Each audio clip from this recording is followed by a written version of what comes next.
आज का विषय गौतम बुद्ध के बालों के बारे में है। आप गौतम बुद्ध के सिर में जो बाल देख रहे हैं उसमें एक रहस्य छुपा हुआ है। आज मैं गौतम बुद्ध के बालों के बारे में बताऊंगा जिसे सुनकर आप अचंभित हुए बिना नहीं रह सकते। तो आइए जानते हैं। आप वीडियो को पूरा देखना, फिर कमेंट में बताना कि आप इस कहानी पर कितना विश्वास रखते हैं। तो आप भली भांति जानते हैं कि बौद्ध धर्म विश्व का एक जाना माना धर्म है और विश्व में बौद्ध धर्म के अनेक अनुयायी मौजूद हैं। बौद्ध धर्म का प्रारंभ गौतम बुद्ध द्वारा किया गया था। आपने गौतम बुद्ध की हजारों प्रतिमाएं देखी होंगी। तरह तरह की प्रतिमाएं कलाकारों द्वारा बनाई गई, लेकिन सभी मूर्तियों में एक कॉमन बात है कि बुद्ध के घुंघराले बाल। भगवान बुद्ध की हर प्रतिमा में आपको घुंघराले बाल मिल जाएंगे, लेकिन कहानी के अनुसार इन बालों के विषय में सच्चाई कुछ और है।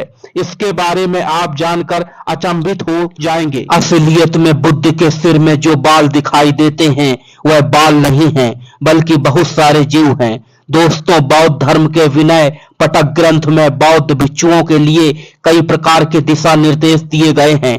निर्देशों के पालन के लिए, आत्मज्ञान की प्राप्ति के लिए आपका तन और मन बिल्कुल पवित्र होना चाहिए। तन की पवित्रता के लिए ही बौद्ध भिक्षु अपने सिर का मुंडन कराते हैं। बताया जाता है कि भगवान बुद्ध ने भी राज्य का त्याग करते समय अपने सिर का मुंडन करा लिया था। यह बात तो सत्य है कि गौतम बुद्ध भी अन्य भिक्षुओं की तरह गंजा हुआ करते थे और वर्तमान समय में बुद्ध की मूर्तियों में जो बाल दिखाई देते हैं वह बाल नहीं हैं। इसकी भी एक दिलचस्प कहानी है। पौराणिक कथाओं के अनुसार एक बार की बात है, बुद्ध एक पेड़ के नीचे बैठकर आराम कर रहे थे। वह अपनी तपस्या और साधना में इतने लवलीन हो गए थे कि उन्हें बाहरी दुनिया की कोई सुध बुध नहीं रही।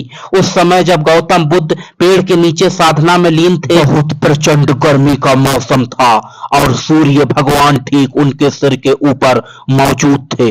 जिस वक्त बुद्ध जी कठोर तपस्या में लवलीन थे, उस समय एक घोंघा उनके पास आता है और वहीं रुककर वह देखने लगा कि कितनी प्रचंड गर्मी है, कितना प्रचंड धूप है, और वह सोचने लगा कि उनके सिर पर तो बाल ही नहीं है, इन्हें बहुत धूप लग रही होगी। ऐसे में इस महात्मा को बहुत गर्मी लग रही होगी। यह सोचते हुए घोंघा चलकर उनके सिर के ऊपर पहुंच गया और वह सोचने लगा कि अगर मैं उनके सिर में रहूंगा तो इन्हें गर्मी कम लगेगी। घोंघे का शरीर लचीला और नमी वाला होता है तथा उसमें ठंडक का एहसास भी होता है। एक घोंघे को बुद्ध के सिर में देखकर कई घोंघे उनके सिर में चढ़ गए। कुल मिलाकर 108 घोंघों ने उनके पूरे सिर को ढक लिया।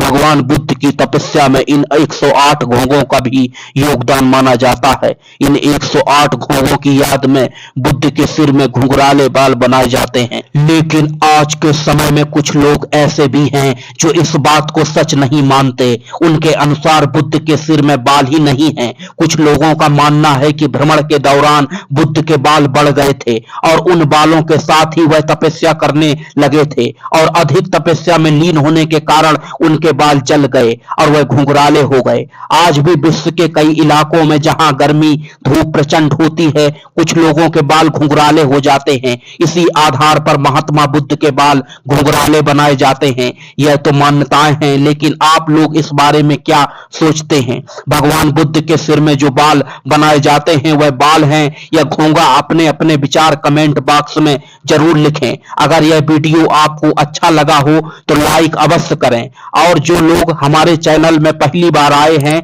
और सब्सक्राइब अवश्य करते जाएं। मिलते हैं फिर अगले वीडियो में।